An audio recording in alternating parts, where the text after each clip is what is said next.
মধ্যেয়ক হন্ত বিদু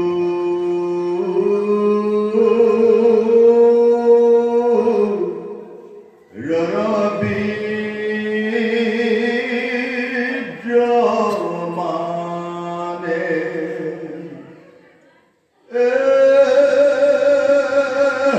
অল্প পুণ্য শিখা নপাও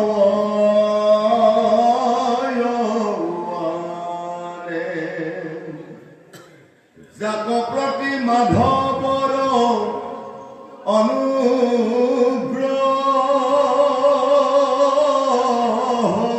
থাকে সিজনাকে আৰু হিবে জনা পাকে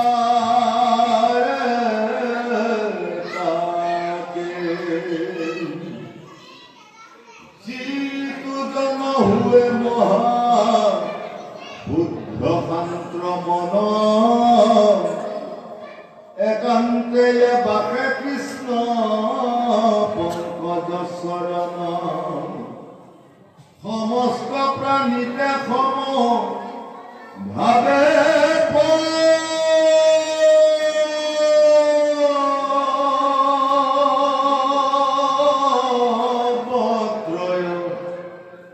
সিজনাকে সিঠা নক যাইবা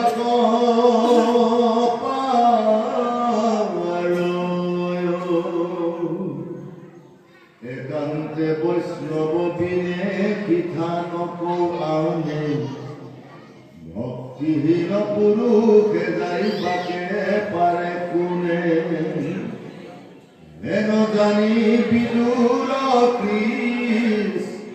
নৰ পাদ পদ্ম একান্তে ভজিবা মনে নকৰিবা সদ্ম অধিক তোমাক কিবা কহিবাক লাগে পাইবা পাৰি সদি তনু তুমি মহাভাগে তুমি কম ভাগ্যবন্ত নাই সংসাৰত যাক কুমৰিলা হৰি পয়ান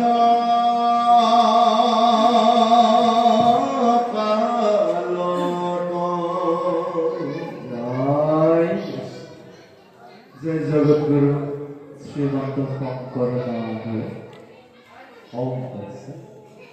পৰম শ্ৰদ্ধা আজিৰ এই মহান পবিত্ৰ স্থান শান্তিপুৰম হৰি মন্দিৰত ষষ্ঠ বাৰ্ষিক মহাভাগৱতৰ যি পাঠ আৰু ব্যাখ্যা অনুষ্ঠান এই মহান অনুষ্ঠানত উপবিষ্ট হৈ মহাভাগৱত শ্ৰৱণ কৰা প্ৰতিজন ভকত সাধু গুৰু বৈষ্ণৱ আই মাতৃ যুৱক যুৱতী সমন্বিতে কিশোৰ কিশোৰী সবাৰে শ্ৰীচৰণত অভাজনা কোটি কোটি প্ৰণাম। বিশাল ভাগৱত শাস্ত্ৰৰ গভীৰ তত্ত্ব উদ্ঘাটন কৰি ইয়াৰ পুংখানুপুংখ ব্যাখ্যা কৰা খুবেই দুৰূহ কাৰ্য, তথাপিও আপোনাসৱৰ আজ্ঞা শিৰোধাৰ্য কৰি যোৱা বছৰৰ যিখিনি ৰৈ গৈছিল চতুৰ্থ স্কন্ধৰে ধ্ৰুৱ চৰিত্ৰৰ ধ্ৰুৱই তেওঁৰ ধ্ৰুৱলোকলৈ যোৱাৰ কথাখিনিতে ৰৈ গৈছিল। আজি পদৰ পৰা বহুজনে আৰম্ভ কৰিছে। আমি পদবন্ধে এই মহাভাগৱতৰ গুণানুকীৰ্তন কৰিবলৈ যত্ন কৰিম। অনাকাংক্ষিতভাৱে অনিচ্ছাকৃতভাৱে ভুল ভ্ৰান্তি হ'ব পাৰে, ৰৈ যাব পাৰে। তাৰ বাবে সবাৰে শ্ৰীচৰণত কোটি কোটি প্ৰণাম অপৰাধ ক্ষমা বিচাৰিছোঁ। আৰম্ভ কৰিছে মধ্যে কহন্ত বিদুৰৰ বিদ্যমানে অল্প পুণ্যে সিথানক নপাৱয় আনে।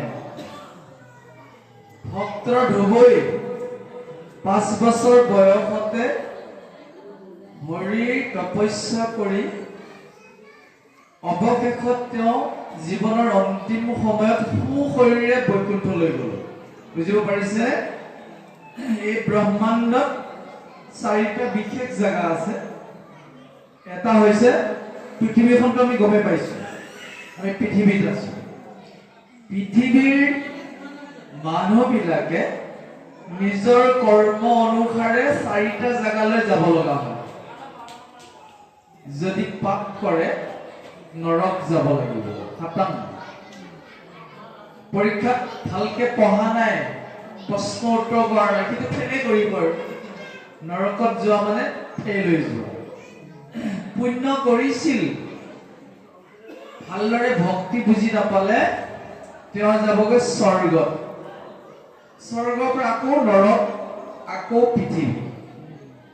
3 নম্বৰ ঠাই